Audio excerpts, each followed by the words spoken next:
नमस्कार, आप देख रहे हैं जी बिहार झारखंड और मैं हूं आपके साथ राजेश कुमार।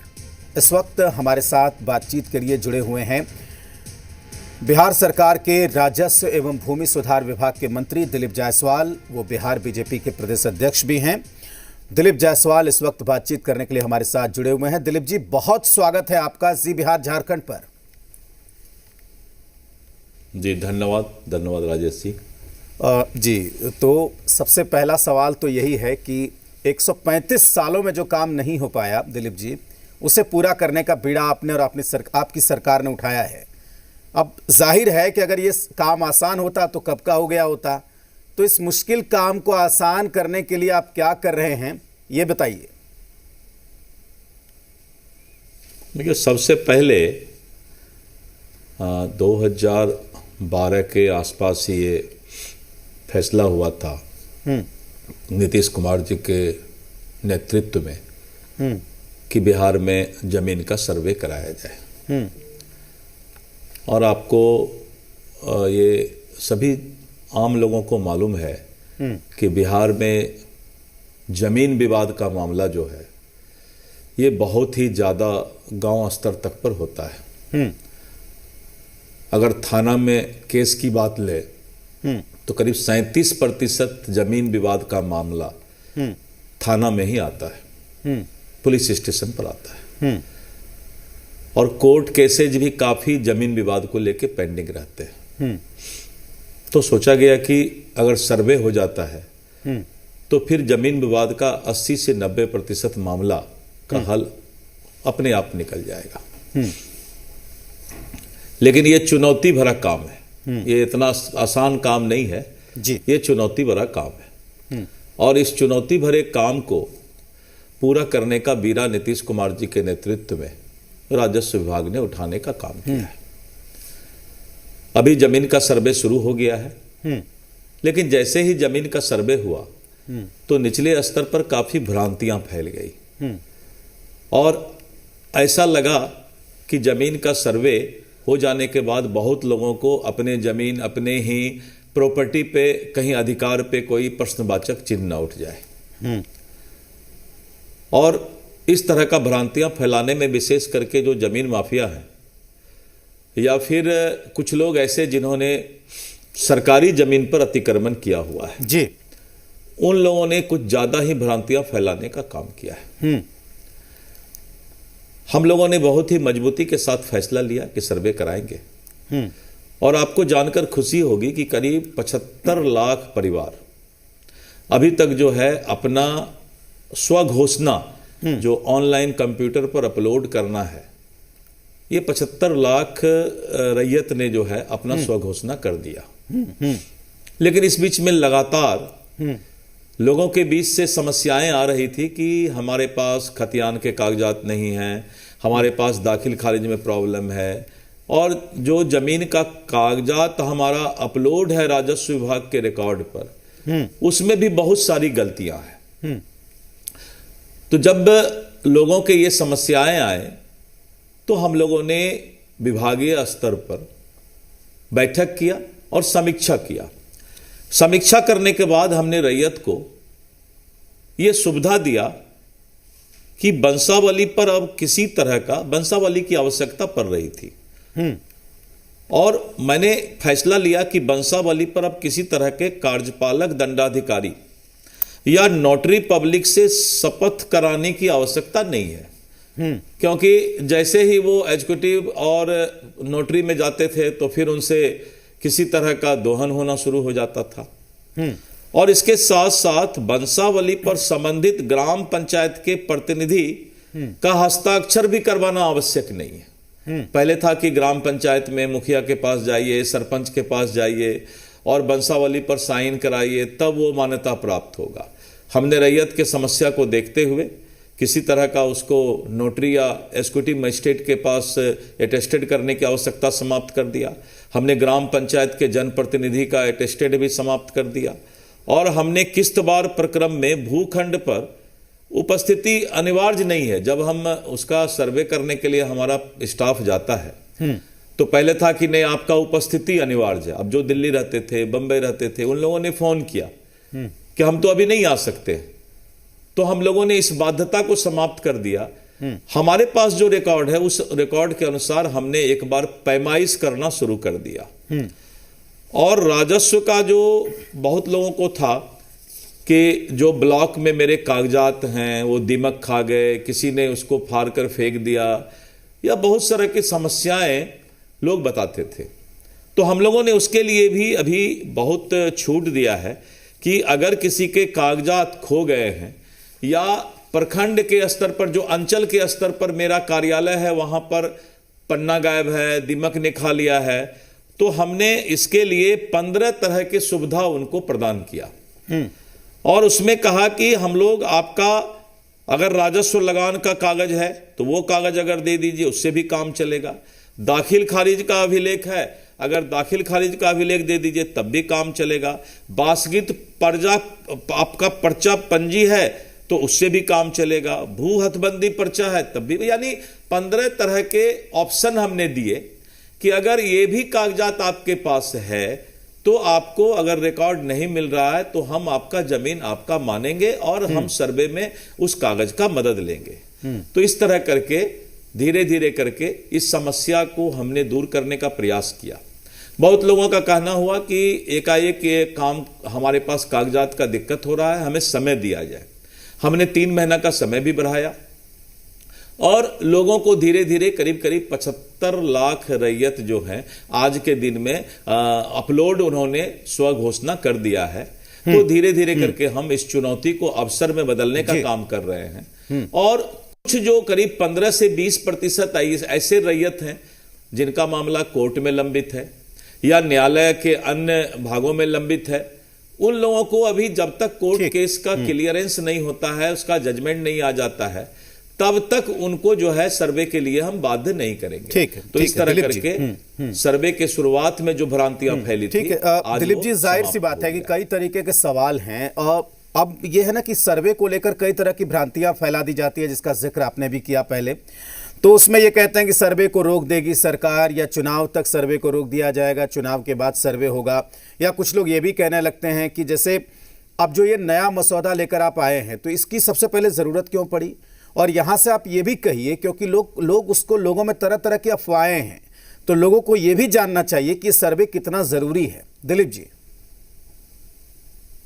देखिए मैं आपको बता रहा हूं, सर्वे को लेकर के मैंने कहा कि जो भ्रांतियां फैलाने का काम हुआ, ये या तो जमीन माफिया ने किया या वैसे लोग जो सरकारी जमीन पर अतिक्रमण कर लिए हैं या सरकारी जमीन को धोखाधड़ी करके बेचने का काम किए हैं, उनको लगा कि अब तो सारा राज खुल जाएगा और उन लोगों ने ज्यादा भ्रांतियां फैलाया। इसमें कोई मैं इस बात को मानता हूं कि सर्वे कराना इतना आसान नहीं है, वो भी बिहार के करीब 13-14 करोड़ की आबादी में, और जिस तरह से करीब 130 साल के बाद ये रिविजनल सर्वे बीच में हुआ और ये सर्वे CS सर्वे के बाद हो रहा है, ये इतना आसान काम नहीं था।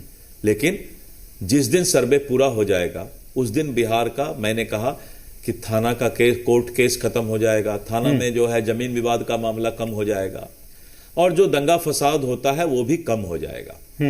और बगल में बंगाल में सर्वे हो गया, उड़ीसा में सर्वे हो गया, तो बिहार में थोड़ा सा तो दिक्कत हो रहा है, लेकिन इस सर्वे के बाद बिहार के लोगों को बहुत ही जो है सुकून महसूस करेंगे, विवाद समाप्त हो जाएगा। एक दूसरी बात है कि जिन लोगों का बाल बच्चा, बेटा बेटी, सन डॉटर जो हैं दिल्ली रहते हैं, बॉम्बे रहते हैं, बेंगलोर रहते हैं, आज जो माँ बाप उनके हैं तो वो लोग तो सर्वे करवा लेंगे क्योंकि उनको मालूम है कि जमीन का कागजात कहाँ है, हमारा जमीन का पैमाइश क्या है। लेकिन जब आज से 10-15 साल बाद उनके पेरेंट्स नहीं रहेंगे तो जो उनके बच्चे दिल्ली बंबई में रहते हैं, बेंगलोर में रहते हैं, वो तो कभी भी बिहार आकर के अपने जमीन का कागजात ठीक नहीं करवा पाएंगे। तो एक बार थोड़ा कष्ट होगा, लेकिन आने वाले जनरेशन के लिए ये बहुत ही अच्छा हो जाएगा। ठीक, अभी जो आप बता रहे थे दिलीप जी, जो आपसे बातचीत हो रही थी, तो जो ये चर्चा चली कि नए मसौदे में सरकार जो है वो 13 तरह की राहत देगी, 13 तरह की छूट देगी, तो आप जो अभी बातें कर रहे थे वो उन्हीं 13 छूट की चर्चा आप कर रहे थे? नहीं, मैंने तो अभी तक जो समीक्षा किया और उस समीक्षा के तहत जिस तरह का कोई दिक्कत आया तो मैंने बहुत सारा उनको उसमें जो है राहत दिया। राहत देने के बाद करीब करीब 60 से 70% लोगों का समस्या समाप्त हो गया। अभी भी 20-25% लोगों का कुछ न कुछ समस्या है, जैसे परिमार्जन प्लस है, यानी उनके जमीन का कोई कागजात में इंफॉर्मेशन गलत चढ़ गया है। हो सकता है राजस्व विभाग के कर्मचारी के गलती से ही गलत खाता नंबर चढ़ गया, खिसरा नंबर चढ़ गया, तो आज उनको परिमार्जन प्लस पोर्टल पर जाकर उसको पहले करेक्शन कराना पड़ेगा, तब सर्वे होगा। और लोगों का शिकायत था कि परिमार्जन प्लस कराने के लिए या कोई कागजात जब हम ठीक कराने के लिए अंचल जाते हैं तो अंचल जाने के बाद वहां जो दलाल होते हैं, एजेंट होते हैं, वो लोग पैसे की ठगी करने का काम करना चाहते हैं, भ्रष्टाचार को पनपाना चाहते हैं। तो उन सब चीजों पर लगाम लगाने के लिए समीक्षा करने के बाद मैंने बहुत सारा राहत अभी दे दिया है। तो आज उन सब चीजों से थोड़ा सामना कम दिक्कत का करना पड़ता है, लेकिन अभी भी परिमार्जन प्लस का जो शुद्धिकरण करना है, अगर किसी के कागजात में कोई गलती है तो हमारे पदाधिकारी अभी उसमें काम में बहुत ही धीमी गति से चल रहे हैं। तो इस बात को लेकर के हमने यहाँ के चीफ सेक्रेटरी, मुख्य सचिव ने एक पत्र परमंडलीय आयुक्त को, कमिश्नर को और डीएम को लिखा है कि किसी भी परिस्थिति में 1 महीना के अंदर 75% मामला कम से कम, अभी मात्र 15% पहले हुआ था, बाद में वो बढ़ते बढ़ते अभी आगे बढ़ा है।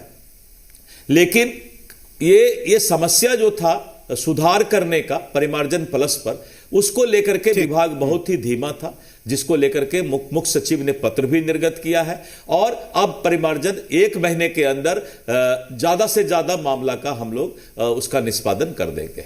ठीक। एक और सवाल जो जमीन से जुड़ा हुआ है, जो मेरी भी कई लोगों से बात हो रही थी या कई लोगों ने पूछा अभी जब ये कहा कि हम आपसे बात करने वाले हैं, तो उन्होंने कहा कि जैसे ज़मीन हमारे कब्जे में है, ज़मीन हमारी है, लेकिन हमारे पास कोई कागज़ नहीं है।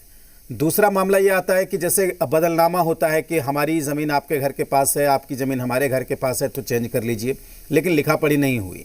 तो इन दोनों परिस्थितियों में क्या उपाय है? मैं बताता हूं आपको। अगर किसी के पास कब्जा है जमीन का और जमीन पर वो घर बनाकर बहुत दिन से रहते आ रहे हैं, लेकिन किसी कारण से अगर कागज नहीं है, तो उसमें ये बात जरूर ध्यान देना होगा कि क्या वो सरकारी जमीन या गैर मजरूआ खास जमीन इस तरह करके तो नहीं है। अगर वो सरकारी जमीन किसी तरीके से नहीं है तो उनको कोई चिंता करने की आवश्यकता नहीं है।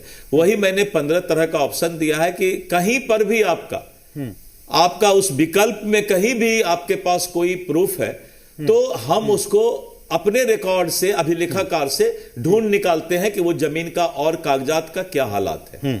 लेकिन कोई चीज उनको कम से कम बताना होगा, जिससे कि वो हमने जो बताया कि 15 तरह का हमने अखबार में मैं निकाला हूं, इसको डिटेल निकाला हूं, तो उनको दिक्कत नहीं है। उसके लिए अभिलेखाकार है हमारा, और वहां से उनको अपने जमीन का कागजात मिल जाएगा। जैसे ही पैमाइश होता है तो पता चल जाता है कि हमारे अगल बगल जो जमीन वाले हैं, तो उसके खाता खिसरा से हम उनके जमीन का डिटेल निकाल देते हैं। ठीक है। एक और अहम बात है कि आपने विभाग के 139 सीओ का वेतन रोक दिया। इतनी बड़ी कार्रवाई करने की आपको नौबत क्यों आई? साथ ही आपने कहा कि अधिकारियों को कि सुधर जाओ, नहीं तो सुधार देंगे, ये क्यों कहना पड़ा? देखिए, मैं बताता हूं, राजस्व विभाग सीधे आम जनता से जुड़ा हुआ विभाग है जी, और आम जनता को अगर थोड़ा भी दिक्कत होता है तो विभाग की बड़ी बदनामी होती है जी। और विभाग के अंदर जो हमारे पदाधिकारी हैं, राजस्व कर्मचारी हैं, अगर वो आम जनता को सही तरीके से उनका काम नहीं करते हैं और अगर उनके नाम पर कोई भ्रष्टाचार करता है या कोई दलाल पैसा मांगता है, जिसका आम शिकायत हमें आते रहता है, तो मैंने स्पष्ट तौर पर कहा है कि आप वेस्टेड इंटरेस्ट, कोई गलत इंटरेस्ट दिमाग में अगर रखे हुए हैं और रख करके अगर आम जनता को कोई दिक्कत होता है, तो दिलीप जायसवाल इस बात को एज ए राजस्व मंत्री कभी उसको बख्शने का काम नहीं करेंगे। और यही कारण है कि मैंने लगातार कार्रवाई किया है। कार्रवाई करते हुए सर्विस बुक हमारे पास विभाग में नहीं था, 139 पदाधिकारियों का हमने जो है वेतन रोकने का काम किया, करीब 37 पदाधिकारी पर हमने उनको दंड देने का काम किया है। कुछ हालात खराब हुए थे विगत दिनों, ये विभाग की बहुत बदनामी थी और विभाग के पदाधिकारी का भी स्टाइल चेंज हो गया था काम करने का। तो मेरे आने के बाद हमने स्पष्ट अपने पदाधिकारियों को, विभाग को यह संकेत दिया कि एक ईमानदार मंत्री आपके सामने राजस्व मंत्री बैठा हुआ है, तो जब मैं ईमानदार हूं तो मेरी आपसे उम्मीद है कि आपके बारे में कोई शिकायत नहीं आना चाहिए, आप अपना ईमानदारी बरतिए। लेकिन कभी कभी होता है, कुछ लोग का आदत होता है कि हम नहीं सुधरेंगे। मैं बहुत ही पैनी नजर इस मामले पर रखा हूं और लगातार ऐसे जहां भी शिकायत आते हैं उन पर तुरंत कार्रवाई करने का काम करता हूं। और मैंने तो भागलपुर में एक बयान भी दिया था कि यह विभाग की जितनी बदनामी है काल कोठरी का विभाग है और उस विभाग को कैसे सुधारा जाए उसके लिए पूरा प्रयास किया जा रहा है। हमारे पदाधिकारी भी जब से मैं मंत्री बना हूं तो उन लोगों ने भी बहुत ही ईमानदारी से, जिम्मेवारी के साथ हमारे पदाधिकारी अब अपने कार्यशैली में सुधार ला रहे हैं। ठीक, तो जब सुधार ला रहे हैं तो मैं भी उनको मौका दे रहा हूं कि आप आगे और भी सुधार लाने का काम कीजिए जिससे कि आम जनता को दिक्कत नहीं हो। ठीक, लेकिन ऐसे शिकायत आते थे और आने के कारण मुझे ये कड़ा कार्रवाई करना पड़ता है। ठीक। दिलीप जी, एक और बयान बड़ा उसकी बड़ी चर्चा हुई, आपका बयान है कि देरी से मंत्री बने इसलिए कार्रवाई में देरी हुई। मतलब इस तरह की बातें क्यों कहनी पड़ रही है? देखिए, मैंने तो परसों सदन में कहा कि मेरा मुंह खुलवाने का काम नहीं करे जी। मैं नहीं चाहता हूं कि मैं अपना मुंह खोलूं, लेकिन विभाग में जिस तरह का एक प्रचलन चल रहा था ऊपर से लेके नीचे तक, उसमें कोई एक पदाधिकारी दोषी नहीं है। यह पूरा सिस्टम ही जो है कहीं ना कहीं गलत रास्ते पर चला गया था और उस पूरे सिस्टम को सुधारने का काम के लिए सबसे पहले मंत्री को ईमानदार होना होगा और जब मंत्री ईमानदार होगा तभी आप जनता को सही न्याय दे सकते हैं या किसी पदाधिकारी पर कार्रवाई कर सकते हैं। तो इसलिए मैंने यह इशारा किया, यह मेरा इशारा था वैसे लोगों के लिए जो लोग इस बात को समझें कि मंत्री का, किसी भी स्टेट का मिनिस्टर को ईमानदार होना जरूरी है जी। उसकी नैतिक छवि ठीक होना चाहिए, उसके कार्यशैली का तरीका निष्पक्ष होना चाहिए। यह नहीं कि हमारा कोई अपना है तो उसको छोड़ दो, उसको भ्रष्टाचार करने दो और जो जिसका कोई नहीं है उसको ऊपर कार्रवाई कर दो जी। अगर कार्रवाई करना है तो सब पर कार्रवाई होना चाहिए, निष्पक्ष तरीके से कार्रवाई होना चाहिए, तब कानून का डर बनता है जी। तो मैंने एक इशारा किया व्यवस्था पर, सिस्टम पर कि हम लोग आपस में पहले अपने आप को सुधारें और हम सुधरेंगे तभी हमारा विभाग सुधरेगा। जी दिलीप जी, ये तो वही बात हुई ना, एक तरह से आप दोहरी चुनौती झेल रहे हैं। एक तरफ तो आप मुश्किल काम का बीड़ा उठाए हुए हैं कि जो काम 130 सालों में नहीं हुआ उसको करना है, दूसरी तरफ ये है कि विभाग को भी ठीक करना है जो सिस्टम चल रहा है, तो ये तो दोहरी मुश्किल हो गई ना। हमारे जो सचिवालय के, मुख्यालय के पदाधिकारी हैं, मैं उनको धन्यवाद देता हूं कि मेरे इस मिशन पर उन्होंने मुझे बहुत ही ज्यादा सहयोग किया है और उनके सहयोग के कारण मैं आज धरातल स्तर तक इसको सुधारने का काम कर रहा हूं। एक दूसरा है कि जो राजस्व कर्मचारी होते हैं, जो जहां से भ्रष्टाचार निचले स्तर पर शुरू होता है, राजस्व कर्मचारी सीधे एडमिनिस्ट्रेटिव कंट्रोल में राजस्व विभाग का नहीं होता है, जिस कारण उनको डर नहीं होता है।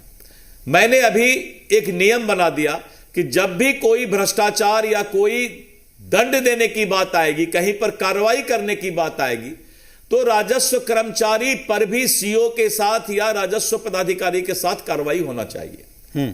इसको लेकर भी अब एक नया माहौल बना कि अब निचले स्तर तक भी जो है इस पर कार्रवाई हो सकता है। और जिला पदाधिकारी को, जो डीएम है, उनको मैंने, और कमिश्नर जो है हमारे, उन लोगों को मैंने स्पष्ट संकेत दिया है, यहां से निर्देश भी दिया है कि आप महीना में एक बार अंचल में निचले स्तर पर जाकर समीक्षा करें, और बहुत ही ज्यादा ये जो है इसमें सुधार होने की आवश्यकता बन रही है।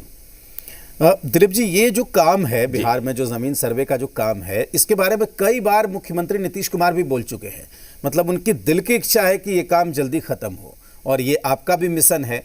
तो जाहिर सी बात है कि मुख्यमंत्री जी क्या कह रहे हैं जो अभी चल रहा है विभाग में, उसको लेकर।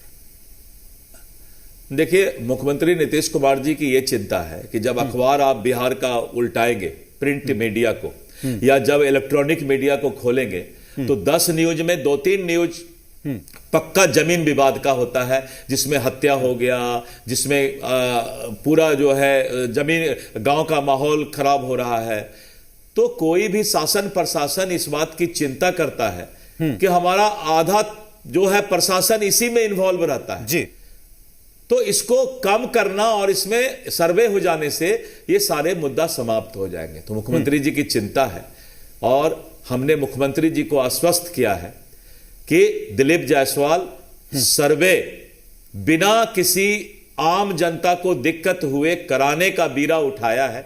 आप एकदम चिंता नहीं करें। जितना भी विपक्ष का यह मुद्दा बन गया था, विपक्ष बोलना शुरू कर दिया था कि सर्वे अगर होगा तो यह सरकार चली जाएगी।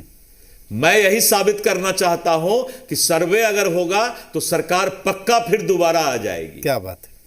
चलिए, दोनों बहुत ही एक दूसरे के विपरीत बात है, लेकिन अवसर में जो है हमने इस काम को लिया है। चुनौती को अवसर में बदलने का मैं काम करूंगा। मैं ये अपने मुख्यमंत्री जी से भी और बिहार के जनता से भी ये वादा करता हूं और उनको आश्वस्त करता हूं। ठीक है दिलीप जी, बस एक आखिरी सवाल संक्षेप में जवाब दीजिएगा। बस ये आखिरी सवाल है कि कोई टाइम फ्रेम सर्वे खत्म करने को लेकर? नहीं, देखिए, मैं बता देता हूं, अभी मैंने 3 महीना का समय दिया था, और मैं देख रहा हूं कि थोड़ा और समय की आवश्यकता जनता को महसूस हो रही है। और आज आपके टीवी चैनल पर करोड़ों लोग, मुझे लगता है कि बिहार के 1 करोड़ से ज्यादा व्यूअर होंगे, क्योंकि सुबह से ही लोग इंतजार कर रहे हैं पूरे बिहार में कि 13-14 करोड़ की आबादी का ये बिहार, और इसमें 3.5-4 करोड़ तो परिवार है। तो सुबह से आपके टीवी के इस इंटरव्यू का इंतजार करोड़ों लोग कर रहे हैं। तो मैं उनको आश्वस्त करना चाहता हूं कि आप चिंता न करें। अगर किसी को कोई कागजात में दिक्कत होगा तो सरकार इस बात के लिए सोचेगी कि हम और भी थोड़ा समय आपको देंगे, बढ़ाने का काम करेंगे। और मुझे पूरा विश्वास है कि आपके चैनल के माध्यम से आज जितने करोड़ों लोगों ने आज आपके इस इंटरव्यू को सुना है, उन्हें बहुत राहत मिला होगा, बहुत ही राहत मिला होगा। और सब लोग जी न्यूज बिहार झारखंड को धन्यवाद दिल से दे रहे होंगे कि आपने एक अहम मुद्दा को उठाया है जो बिहार के करोड़ों लोगों से जुड़ा हुआ है। मैं जरूर उनका ध्यान रखूंगा, और जरूरत पड़ेगा तो थोड़ा समय और देने का काम करूंगा। ठीक, धन्यवाद। बिल्कुल दिलीप जी, बहुत लोग चिंता मुक्त हुए होंगे इस बातचीत को सुनकर। बहुत शुक्रिया आपका दिलीप जायसवाल जी, हमारे साथ जुड़ने के लिए और हमारे तमाम सवालों का जवाब देने के लिए। बहुत बहुत धन्यवाद आपको राजेश जी।